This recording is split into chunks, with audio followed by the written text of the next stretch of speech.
You've been watching this show wrong. While everyone's focused on the chaos, they're missing the quiet hero who's actually holding the family together. We've got so much to dive into today, so let's not waste any time. Let's jump straight into it. Hey everyone, what's up? It's Elena here, and welcome back to my channel Reality Nexus X. This moment with Janelle and her granddaughter Joey, also called JoJo, was truly heartwarming. The scene becomes even more meaningful when you consider Garrison's love of the sky and the quote, "To the stars," a detail that adds such emotional depth. Janelle continues to stand out as one of the most genuine, grounded figures. Her love for her family is undeniable. Even during difficult times, she finds the positive in everything. Her calm demeanor, independence, rational thinking, and appreciation for the small joys in life all speak volumes about her character. Watching her with her children and grandchildren highlights that love in the most touching ways. Teaching Axel how to fish with her trademark patience, and then you wait, was unforgettable. It was clear how much joy she finds in being a grandmother. Her quieter, more serious personality and strong work ethic are qualities that deserve appreciation. Not everyone understands women like Janelle, but it's evident her children do, and that love and respect shines through in every interaction. The family dynamic shown is something special. Seeing all the kids together, including those who've grown up and found their own paths, is a testament to the bond the original three mothers built. There's a clear sense of sincere love and belief in the family itself, beyond any relationship drama. Joey, short for Josephine, is Maddie's third child, following Axel and Evangeline, with Amelia arriving after. The way these children are raised with so much affection and shared responsibility is genuinely beautiful. In this moment, Janelle didn't just shine. She reminded everyone why she's a pillar of strength, warmth, and love in this family's story. At the graveside, surrounded by grief, Kody stepped forward, not as a father mourning a son, but as a man with a tale to tell. What followed wasn't a eulogy, it was theater. He claimed to have had a dream.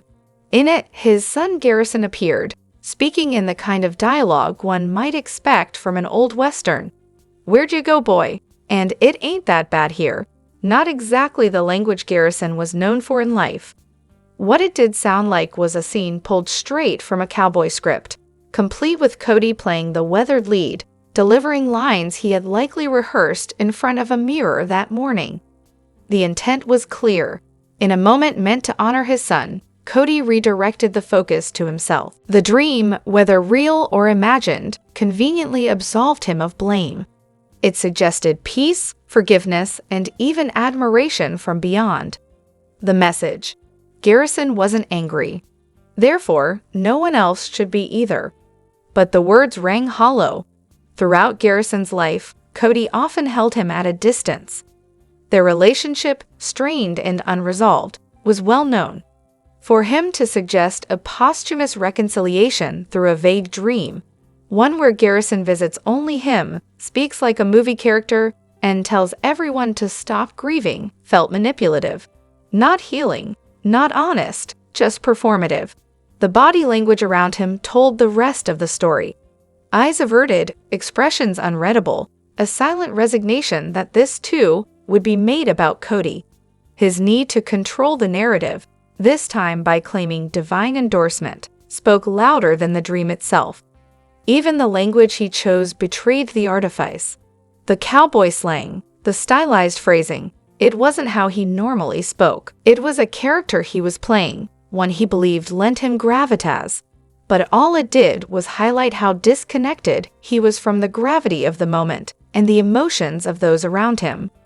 What could have been a moment of shared remembrance became a monologue. What could have been humility became ego.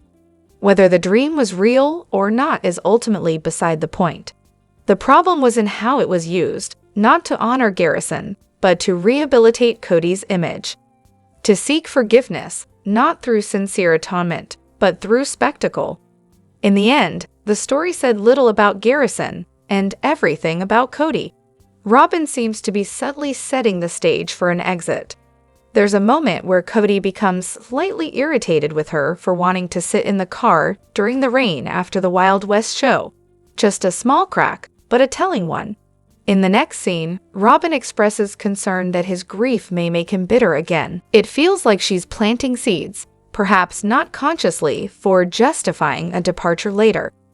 The pattern with Robyn seems familiar, when everyone else is always the problem, and you're never willing to look inward. It's a red flag. Eventually, you have to ask, what's the common denominator in all my conflicts? That kind of self-awareness is key to growth, something many people avoid, especially when it's easier to deflect blame. It's apparent that Robyn won't leave unless she has a backup plan. She's not like Janelle or Mary, who built some level of independence. Robyn's identity is deeply rooted in being a wife and mother. Her kids still rely heavily on her, and the situation she created is now one she's stuck managing. There's also a visible change in her demeanor. She seems emotionally flat, distant, perhaps worn down. Maybe she's unhappy. Maybe she's tired of pretending for the cameras. Maybe she's realized that being the favorite wife wasn't what she signed up for. Now that the other wives are gone, she's no longer the peaceful option. She's the only option, and that brings a very different pressure. Kody himself doesn't seem particularly engaged. His temper flares easily, and he lacks the buffer of the other wives. Robyn's influence used to come from being a contrast to the others. Now, with no one else to compare her to, her behavior and his responses are under a much harsher spotlight. There are valid reasons to believe Robyn is laying the groundwork for a future separation, pointing out Kody's emotional instability, his anger, and her own dissatisfaction. But the reality is, she likely won't leave while the TLC checks are still coming in. She needs the lifestyle, the home, and the financial support. If she does leave, it will be strategic, possibly under the narrative of emotional abuse or irreconcilable differences tied to grief and mental health. She's the only legal wife, so she would have a claim to the most assets. She could even write a book to spin her side of the story. In truth, both Robyn and Kody have created a toxic bubble. She separated herself and her kids from the rest of the family. She created an island and stayed there, while Kody burned bridges with his other children and partners. Without the larger family around, the isolation is complete, and it's far less romantic than it was when she was the favored one. Will she leave? Only if she has a better option lined up. But she's clearly not fulfilled, and the cracks are beginning to show.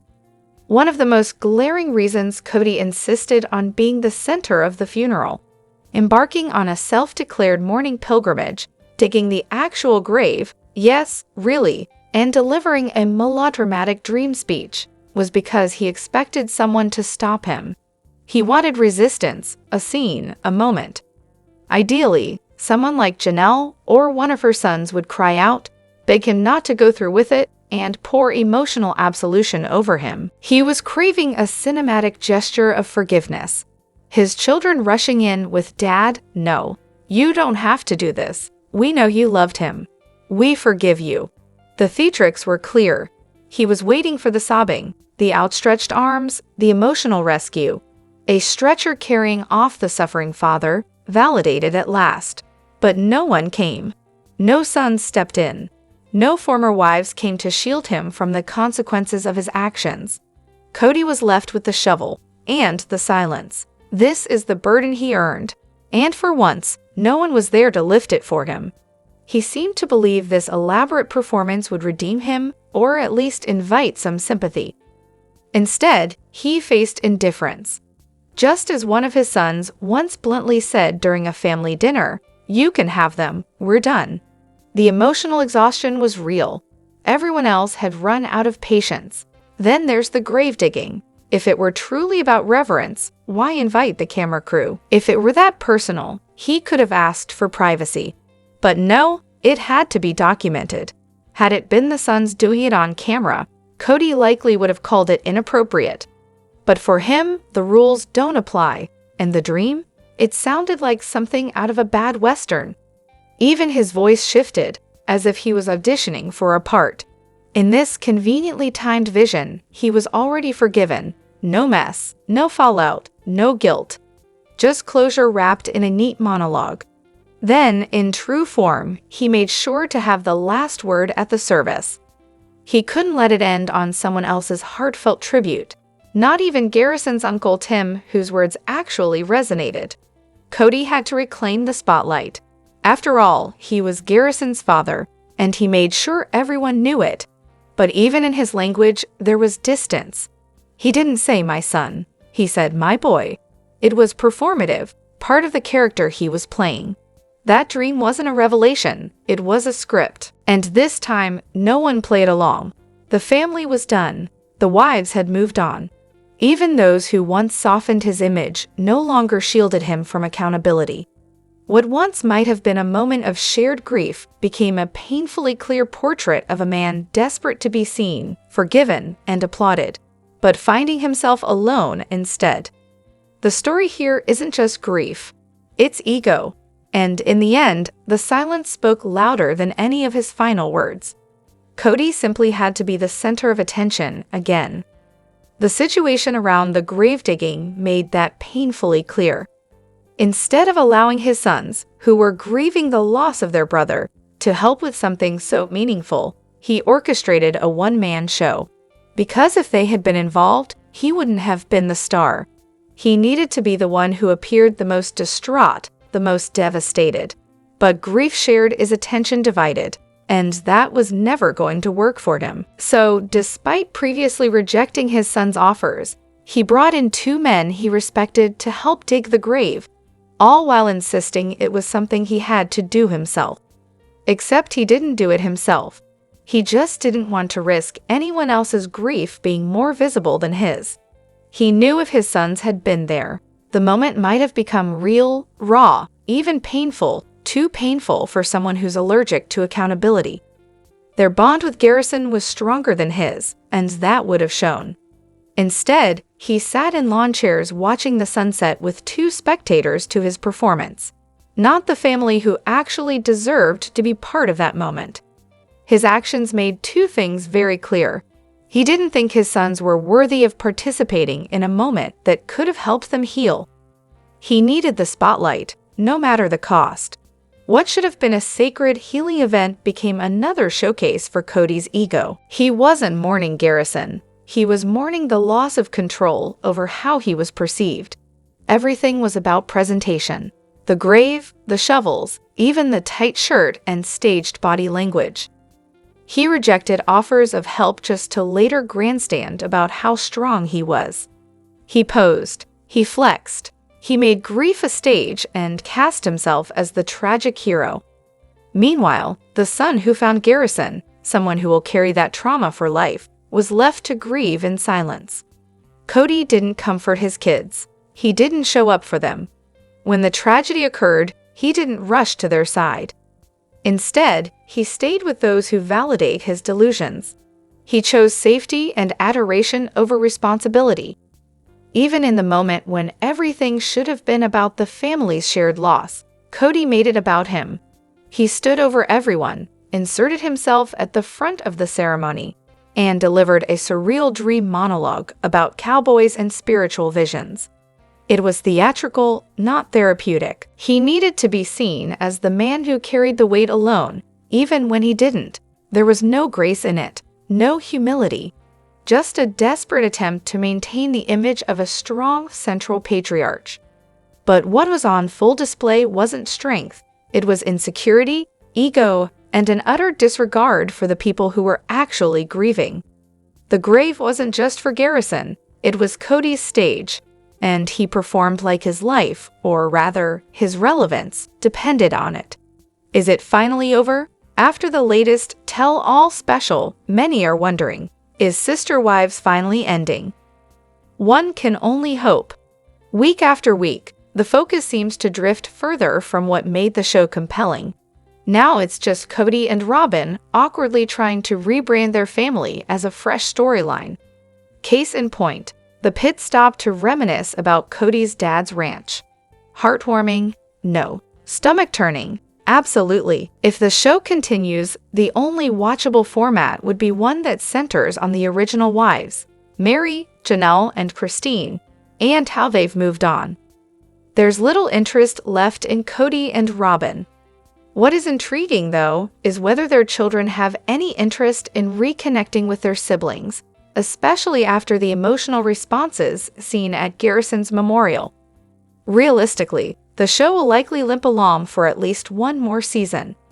Expect more footage of Kody spinning new narratives, Robyn offering up strategically placed tiers, and the do house hunting with a fantasy-level budget. Meanwhile, Mary and Janelle quietly begin to align, their patience visibly worn thin. Robyn's days of sobbing might be over, but she seems to be crafting a new persona, one she's not quite ready to debut. Her on-screen energy suggests she's just as tired of Kody as viewers are. The show has drifted far from its original concept. It's now a scattered group of former spouses in separate states, with barely a thread of connection. What viewers actually want is honesty. Adult children reflecting on life in a polygamous household, meaningful conversations with their mothers, and some closure, not another rerun of Kody trying to rewrite history. The most compelling path forward would be a spin-off focused on Janelle, Christine, and Mary, along with their kids. No more staged scenes or overly dramatic horse rides. No more, "we're not the bad guys" monologues from Kody and Robyn. Just real stories from the people who made the show worth watching. It's clear who the least interesting pair are, and if the show's going to keep going, they're not it. Let me know what you think in the comments. Don't forget to hit that like button and subscribe to my channel. I'll see you in the next video. Take care and much love to you all.